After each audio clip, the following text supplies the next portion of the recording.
ایک امیر آدمی جس کے پاس پھولوں کا فارم ہے جو بہترین قسم کے پھل اگاتا ہے، اس کے کھیت کے پاس ایک غریب نیک آدمی کے لیے زمین کا ٹکڑا تھا اور اس کے پاس اس زمین کے سوا اور کچھ نہیں تھا۔ اس کے 3 بچے ابھی چھوٹے تھے اور وہ اپنی بیماری کی وجہ سے انہیں نہیں لگا سکتا تھا اور اس کے پاس پیسے بھی نہیں ہیں۔ اس امیر نے زمین کے مالک سے بہت کوشش کی کہ وہ اسے زمین بیچ دے، لیکن اس کے مالک نے انکار کر دیا اور اس نے بیچنے سے انکار کو یہ کہہ کر درست قرار دیا کہ وہ زمین اس کے چھوٹے بچوں کی ہے اور وہ صرف اس کے محافظ ہے اور اسے بیچنے کا حق نہیں رکھتا۔ لیکن امیر آدمی نے زبردستی اس زمین کو حاصل کرنے کا فیصلہ کیا، خاص طور پر چونکہ غریب کسان کے پاس اس زمین کی ملکیت کا کوئی ثبوت نہیں ہے جو اسے اپنے والد سے وراثت میں ملی تھی، چونکہ دیہات میں زیادہ تر لوگ سرکاری دستاویزات کے اوپر پرواہ نہیں کرتے۔ امیر آدمی 2 گواہ لایا اور ہر ایک کو عدالت میں گواہی کے لیے بڑی رقم دی کہ وہ اس زمین کا صحیح مالک ہے۔ در حقیقت کئی عدالتوں کی سماعت کے بعد امیر آدمی کو زمین مل سکتی تھی۔ کسان بہت غمگین ہوا اور اپنی بیماری کے باوجود یہ چلاتا ہوا گھر سے نکلا کہ اللہ مجھے کافی ہے اور وہی بہترین امانت دار ہے، اے اللہ ظالموں سے انتقام لے۔ کھیت کے مالک نے اس غریب آدمی کو زمین پر پودا لگانے کی کئی بار کوشش کی مگر بے سود۔ اگرچہ ماہرین نے اسے سمجھایا کہ یہ قابل کاشت زمین ہے، لیکن اس نے جو کچھ بھی اس کو لگانے کے لیے خرچ کیا سب کھو دیا۔ یہ صرف فارم کے مالک کو ہی مسئلہ نہیں تھا بلکہ اس کا فارم بھی، جو کہ بہترین قسم کے پھل اگانے کے لیے جانا جاتا تھا، اس میں کیڑیاں اور زمینی کیڑے فصل کی کھیتی کو خراب کرنے لگ گئے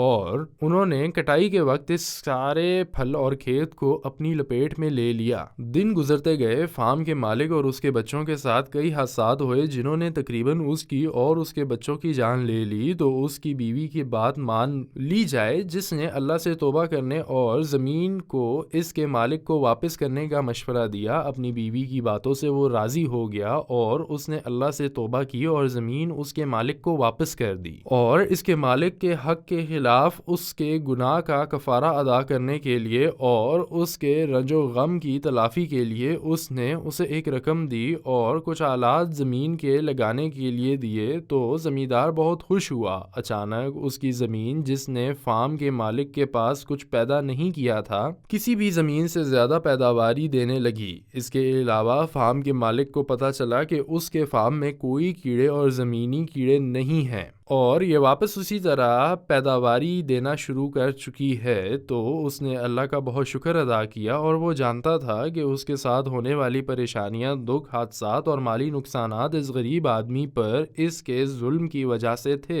جو منافع کے ذریعے اپنے بچوں کی پرورش اور اپنے خاندان کی زندگی کو آسان بنانے کے قابل تھا۔ وَمَن يَعْمَلْ سُوءًا أَوْ يَظْلِمْ نَفْسَهُ ثُمَّ يَسْتَغْفِرِ اللَّهَ يَجِدِ اللَّهَ غَفُورًا رَّحِيمًا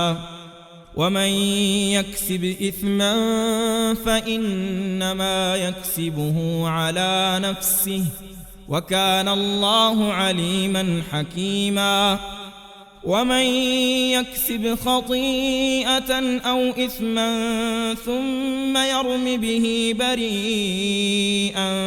فَقَدِ احْتَمَلَ بُهْتَانًا وَإِثْمًا مُّبِينًا